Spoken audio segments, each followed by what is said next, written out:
भवतु सहनौ भुनक्तु सह वीर्यं करवावहै तेजस्विनावधीतमस्तु मा विद्विषावहै।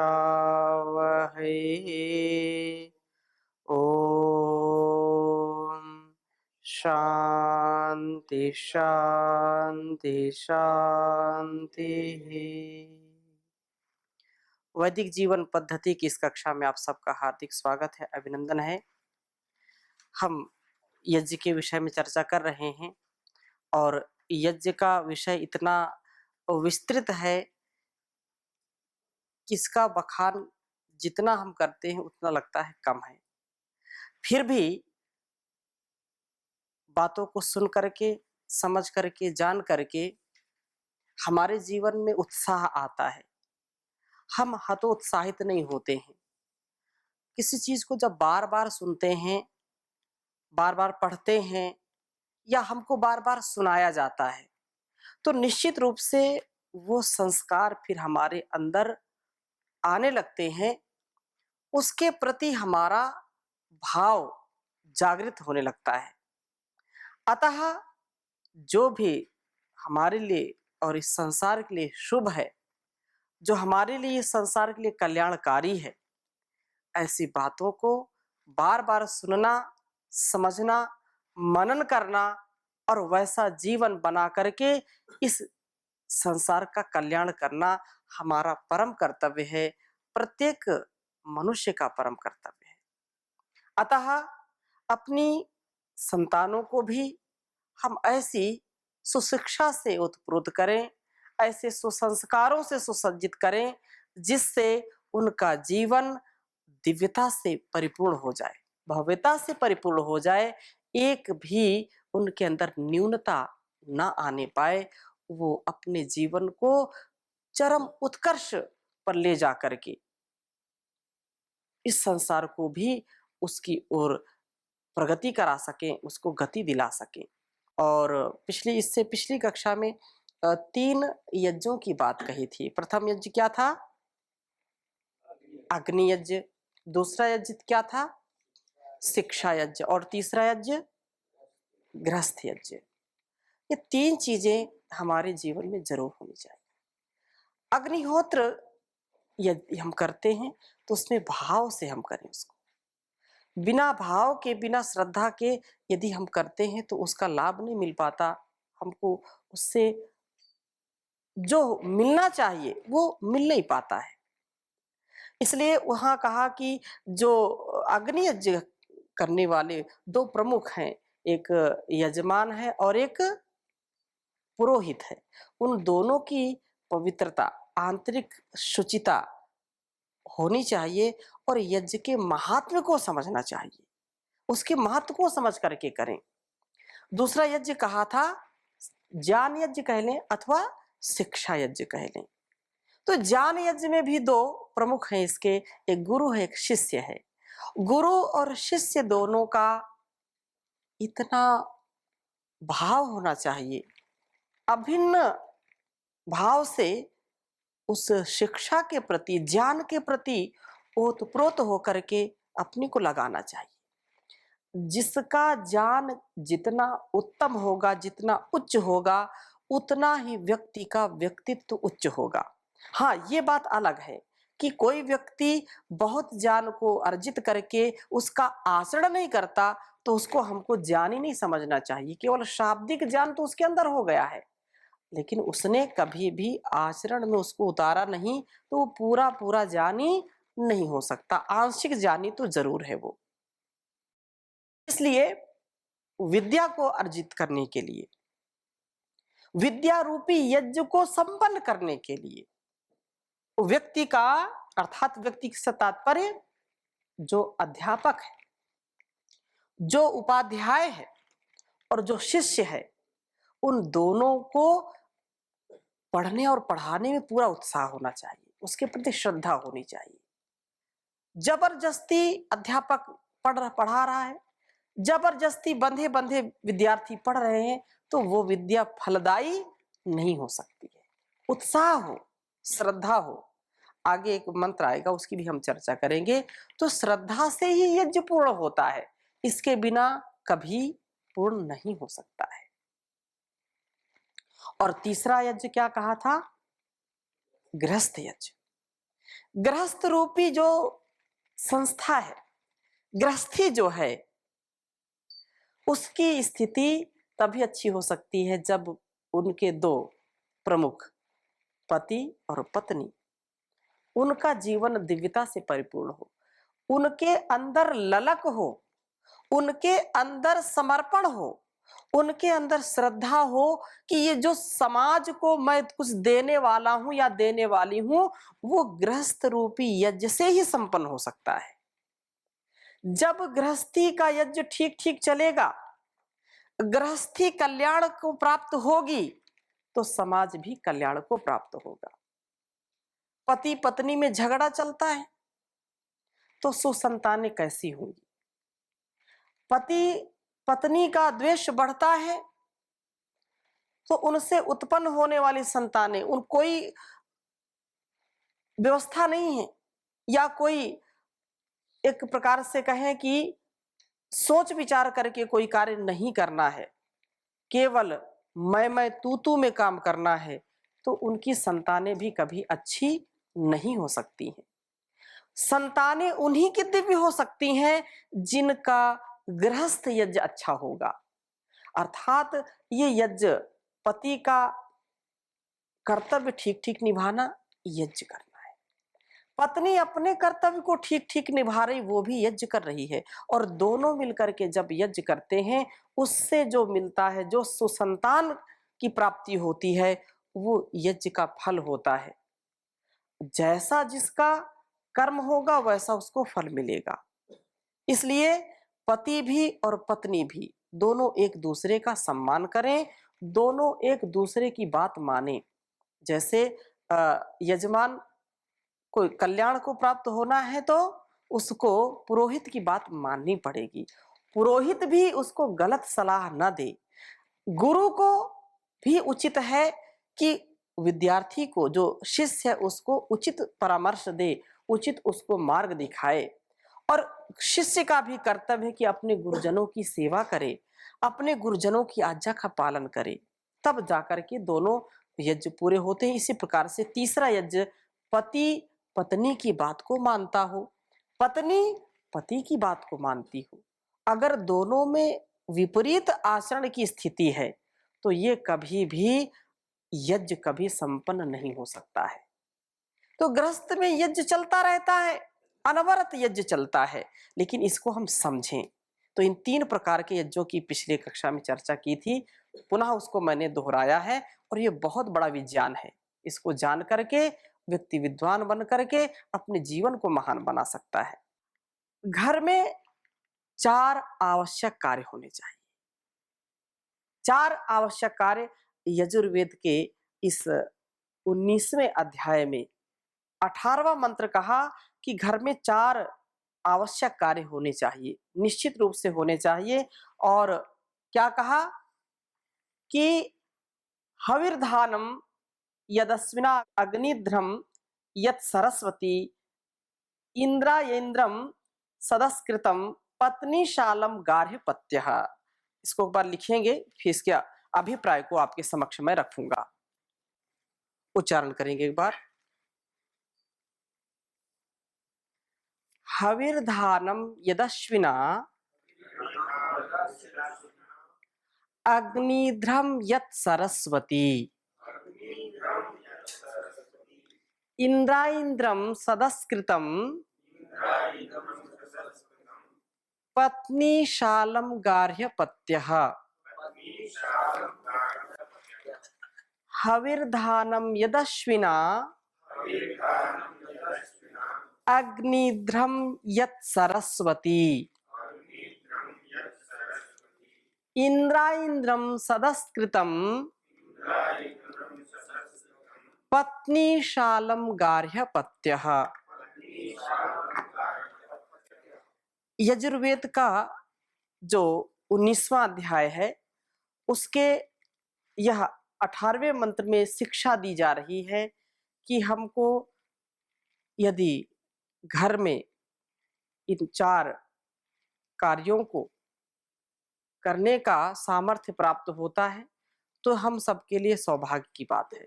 ईश्वर के द्वारा ये उपदेश दिया जा रहा है।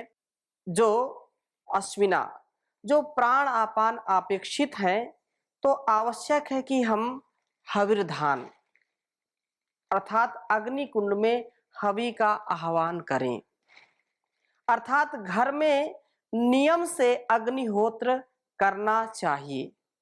ये प्रथम बात है। ये हर घर में, क्योंकि हम यज्ञ की महिमा गा रहे हैं, अभी तो यज्ञ का क्या महात्म्य है इसके विषय में चर्चा कर रहे हैं। और ये सत्य है कि जिसके घर में रोज हवन होता है वही घर घर कहाने की योग्य है, अर्थात वही होम होम कहाने की योग्य है, वह गृहस्थ कहाने की योग्य है।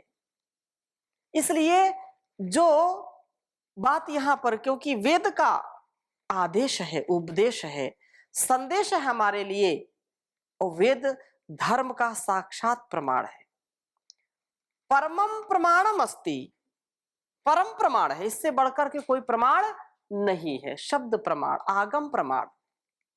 अतः हम सब मनुष्यों का परम कर्तव्य है कि हम अपने घर में यज्ञ जरूर करें। बहुत बड़ा विज्ञान है ये। सारे रोगों का, सारे दोषों का, सारी बाधाओं का निवारण है यज्ञ। पूरे संसार को ठीक ठीक राह में ले जाने का आधार है यज्ञ। इसके बिना जीवन बेकार है, निराधार है, इस पृथ्वी पर भार है।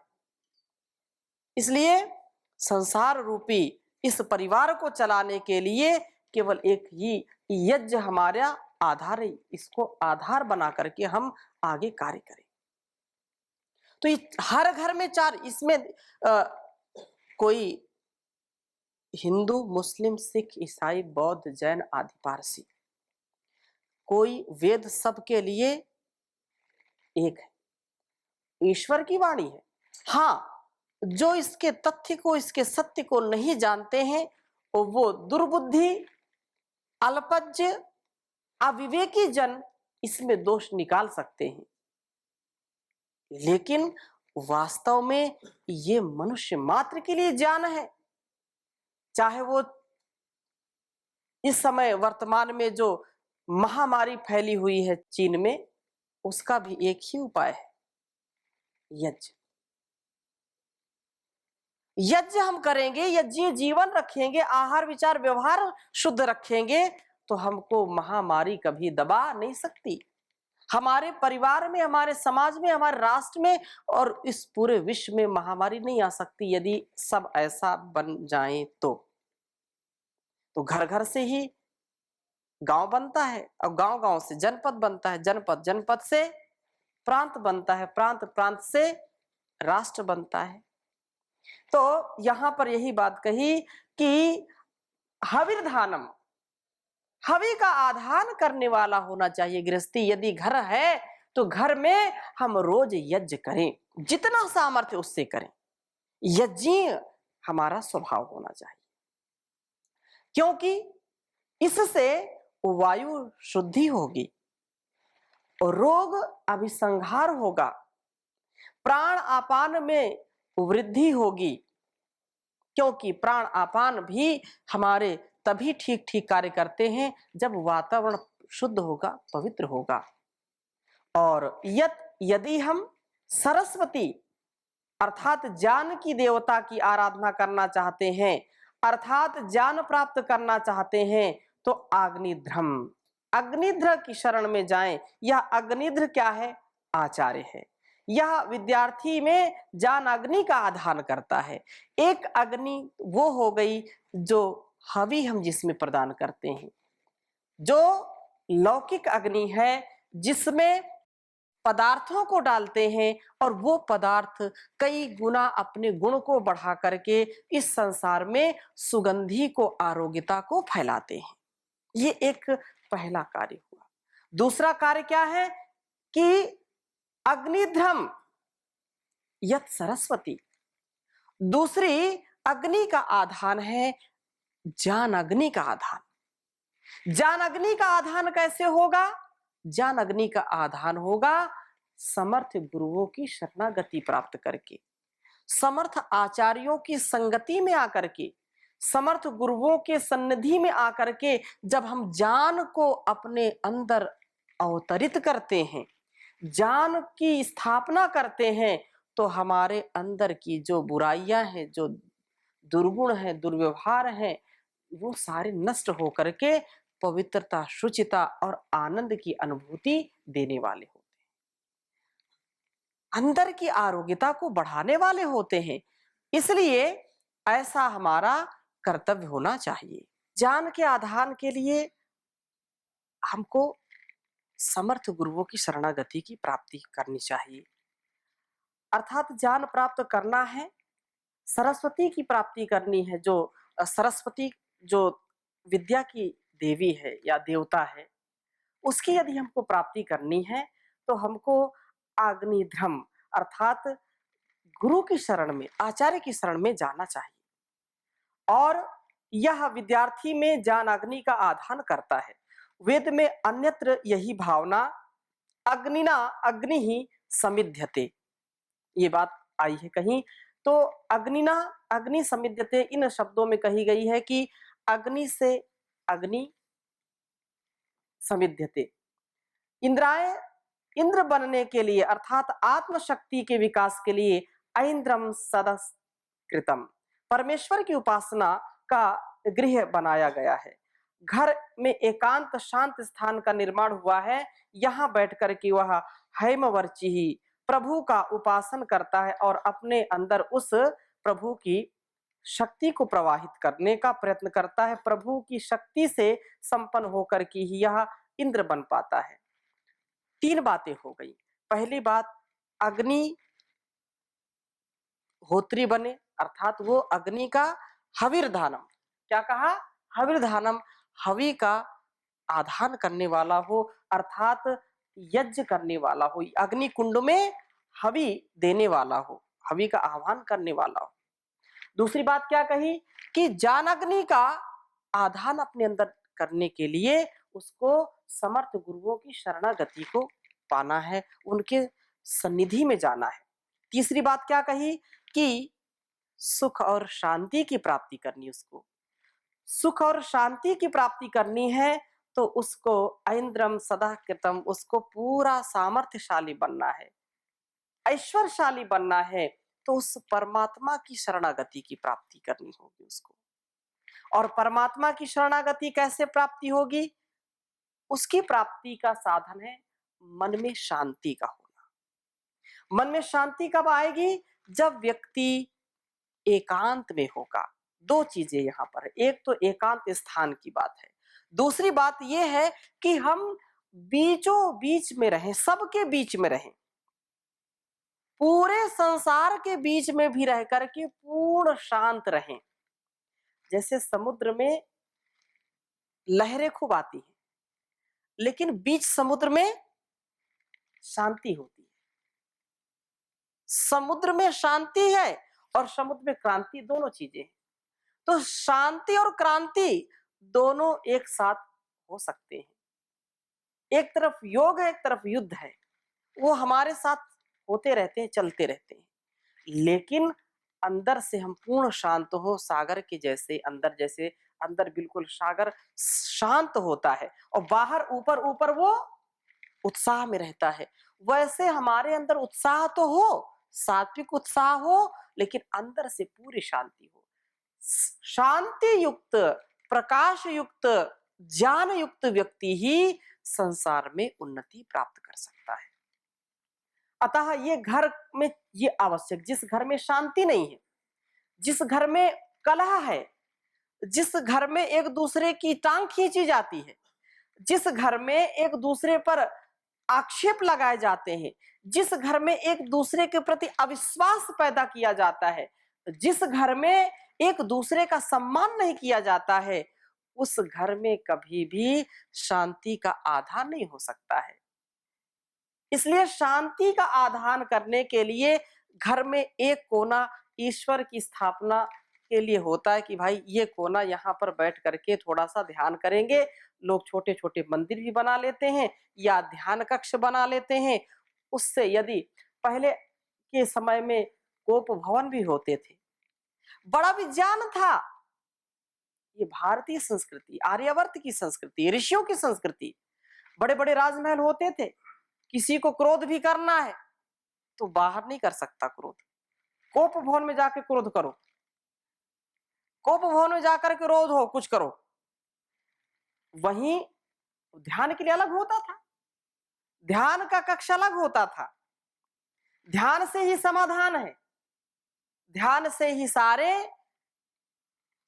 दुर्गुण दुर्व्यसनों का उसी में जो है समाधान मिलेगा।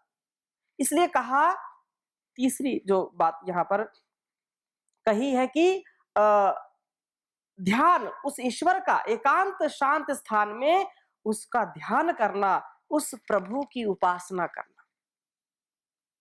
उस उपासना से हमारे जीवन की जो वासनाएं हैं, हमारी इस सांसारिक जो वासनाएं हैं, उसकी उपासना से समाप्त हो जाती हैं। अतः हम ऐसा कर पाए तो कितना अच्छा होगा। हम अपने घर में एक स्थान थोड़ा सा जरूर बनाएं। ये बात सत्य है कि आज की जनसंख्या इतनी बढ़ गई है, कितना घर बनाएंगे, जगह नहीं है। तो कम से कम एक समय ऐसा बना लें कि इस समय हमको घर में मौन रहना, इस समय ध्यान करना है, तो उससे भी हमारा समाधान होगा। उस ईश्वर की भक्ति करने इस समय। और घर में एक हविर्धान, अग्निहोत्र करने के स्थान, यह हमारी प्राणापान शक्ति के वर्धन का कारण बनता है। अग्निधर आचार्य के समीप बैठने का स्थान है। यह जो है हमारी ज्ञान वृद्धि का कारण होता है। ऐन्द्रम प्रभु के उपासन का स्थान है। यह हमारी आत्मिक शक्ति का जो है वर्धन करने वाला, उसकी वृद्धि करने वाला है। और इसके इन सब के अतिरिक्त अब कहा पत्नी शालम। क्या कहा? पत्नी शालम की एक पत्नीशाला है। यह गार्हपत्य है, जहां घर के सब लोगों के रक्षण के लिए अन्न पाचन आदि कार्य सिद्ध होते हैं। जहां पर गृहिणी सुपाच्य भोजन पकाती हो, सुस्वादु भोजन पकाती हो, क्योंकि गृह लक्ष्मी है। और जब तक गृह लक्ष्मी संतुष्ट नहीं है, तब तक व्यक्ति के यहाँ कितना भी धान्य से परिपूर्ण व्यक्ति हो, उसको कभी शांति नहीं हो सकती है। आहार शुद्ध हो सत्य शुद्धि। आहार की शुद्धि से हमारी बुद्धि की शुद्धि होती है। और इसलिए घर की शुचिता में रसोई घर का शुद्ध होना, वहां जो भोजन पकता है उसकी शुद्धि होना परम आवश्यक है। इसलिए घर की अन्न का शुद्ध होना और बनाने वाले की भावनाओं का शुद्ध होना, ये परम आवश्यक है। तो क्या कहा? पत्नीशाला, पत्नी जहां उसका आधिपत्य होता है। एक तो पाठशाला जहां पाठ पढ़ाया जाता है, यज्ञशाला जहां यज्ञ होती है, यज्ञ होता है, गौशाला जहां गाय होती है, अश्वशाला जहां घोड़े होते हैं, ऐसे ही कार्यशाला जहां कार्य होता है, पत्नीशाला अर्थात जहां पर पत्नी सुस्वादु भोजन को बना करके पूरे परिवार को खिलाती हो। पाकशाला उसको बोलते हैं, पत्नीशाला भी उसको बोलते हैं। इसलिए जहां घर के सब लोग रक्षण के लिए अन्न पाचन आदि कार्य सिद्ध होते हैं, उसके लिए हमारा घर ये चार चीजों से सदा ओतप्रोत होना चाहिए।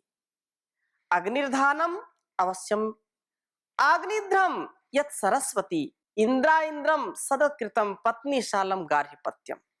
चार चीजें यदि हमने संभाल ली, इन चार चीजों को यदि बना लिया, तो हमारा जीवन धन्य हो जाएगा।